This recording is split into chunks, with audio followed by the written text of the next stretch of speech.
Hello, c'est HR, votre chroniqueur. Alors vous avez vu, j'ai mis la casquette rouge, donc forcément, je vais vous parler d'un film d'horreur. Plus précisément, je vais vous parler de Smile 2. Ce film d'horreur fait suite au film d'horreur Smile, sorti en 2022, et a une histoire assez innovante, tout en restant dans la continuité de Smile de 2022. Justement, l'histoire de cet opus est la suivante. Nous suivons une chanteuse, une artiste du showbiz, répondant au nom de Sky Riley, interprétée par Naomi Scott. Cette étoile montante du show business rencontre naturellement la malédiction du sourire et devra, vous en doutez, au fur et à mesure de l'avancée de l'histoire, se battre pour sa survie. Alors oui, je vous l'ai fait de manière extrêmement simpliste. Car on va pas se mentir, le scénario de cette histoire est assez simpliste. La principale qualité de ce film, c'est de regrouper tous les codes du genre et d'obtenir sa dose de screamer, sa dose de jumpscare, essentiellement sa dose de frisson. Je vous rassure, il est largement au-dessus des attentes sur ce plan-là. Alors sur un côté scénaristique, ce film a beau s'appeler Smile 2, en fait c'est la troisième histoire de Parker Finn. Car Smile 1, sorti en 2022, était en fait une adaptation d'un court-métrage de Parker Finn, ayant pour titre Laura Hasn't Slept. Alors oui, le premier film Smile était l'adaptation donc de ce court-métrage, mais il y avait des petites différences scénaristiques par rapport au court-métrage. C'est pour cela qu'en fait, autour de la malédiction du sourire, ce film Smile 2 est en fait la troisième histoire de Parker Finn. Alors sur le fond, sur le côté scénaristique, Smile 2 est très similaire à Smile 1. C'est le même principe de déroulé d'histoire, on a juste l'impression qu'il n'y a que les personnages qui changent.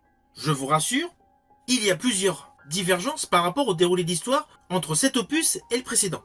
Mais le socle global de ce film est similaire au premier film.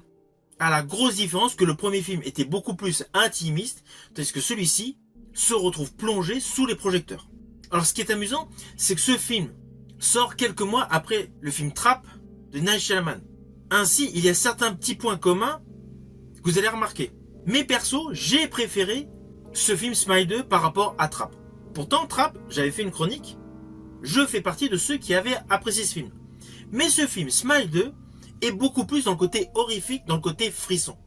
Je rajouterais qu'il est beaucoup plus effrayant que le film Trap, mais également beaucoup plus effrayant que le film Smile de 2022. Avec de surcroît, un effet gore beaucoup plus intense. Alors dans ce film, Parker Finn a amélioré sa qualité de réalisateur. Déjà, il avait bien conçu son premier opus, Smile, mais là, il a apporté certains plans visuels, certains plans séquences qui sont extrêmement chiadés. Je pense notamment à un certain plan séquence avec un ascenseur, où la vision nous projette jusque dans la rue. Tout l'ensemble du film est extrêmement bien filmé. Il y a beaucoup d'effets visuels qui jouent sur la montée d'adrénaline, sur les jumpscares et sur la suggestion. Pour un film grand public d'ailleurs, il y a des effets gore qui sont assez costauds, mais bien calibrés de manière à ne pas tomber dans l'extrême, comme pour le film Terrifier 3, tout en se retrouvant dans un monde du showbiz totalement parsemé de paillettes. C'est ce qui fait radicalement contraste avec le genre originel de ce film, qui au final est une sorte de suite remake de très bonne qualité. Alors attention à ce que je vais dire, cela s'apparente à un spoil, mais c'est plus par rapport à un plan séquence, une scène que j'ai particulièrement aimée. Naturellement, en termes de conception. Il y a un moment dans le film, plus vers la deuxième moitié de ce film, où le personnage, Sky, est dans sa chambre d'appartement. Elle se retrouve confrontée à plusieurs membres de son staff, et là, il y a totalement un effet 1, 2, 3 soleil. Cette mise en scène d'un jeu jadis d'enfant 1, 2, 3 soleil est particulièrement réussie dans ce registre horrifique. C'est assez fugace. Voilà, il y a 2-3 avancées, au moment où elle tourne la tête, elle est assise au pied du lit, voilà. Mais j'ai trouvé cette idée de séquence totalement innovatrice. Vous voyez, ce n'était pas un spoil révolutionnaire.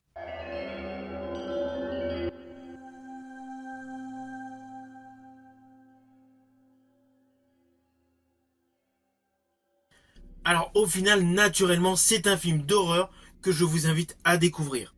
Vous allez avoir votre dose de frisson, votre dose de montée d'adrénaline. Je pense que ce film va avoir du succès. Si ma vidéo vous a plu, n'oubliez pas, petit pouce vers le haut, pensez au partage. Quant à moi, je vous dis à bientôt pour une prochaine vidéo.